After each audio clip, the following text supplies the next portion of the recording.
Hi everybody, I'm Alex from Movements for Life.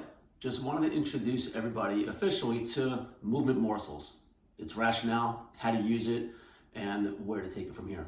All right, so Movement Morsels, just like the name implies, is meant to be kind of an appetizer type theme. It consists of two groups of 4 exercises. So within each 4, going to have an energy system, a lower body, upper body, and a core. So depending on your timing, this could just be a quick hitter. You could just literally take 4 exercises. If time doesn't permit, you could do 1 round and just call it a day and be done. If you have more time and you want to kind of scale a little bit more, then you could go through and do multiple times and increase in the volume.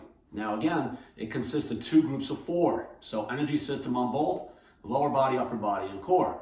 So ideally you go through the first group of 4, 1 or 2 times, put them aside, you're done with them, and then go through your second group of 4. Moving forward, should you become more advanced and you want to play around with the formatting a little bit, you could go through the first 4 exercises and just make a circuit and go through all 8 in a row and go through them as many times as you like. It's going to feel completely different comparing doing 8 in a row versus 4, obviously.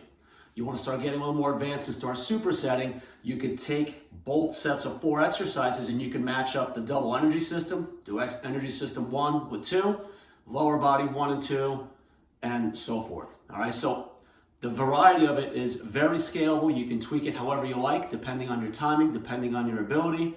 Most importantly, it's designed to keep you consistently moving and progressing towards your goal, whatever it may be. The exercises will be a variety of different integrated moves. Some will be more strength-based, some will be more core-based or mobility, endurance-based. It's pretty much a nice poo-poo platter, all right? So each week, something you can look for, and most importantly, have fun with them. If you have any questions, don't hesitate to reach out in the comments. Thanks, have fun.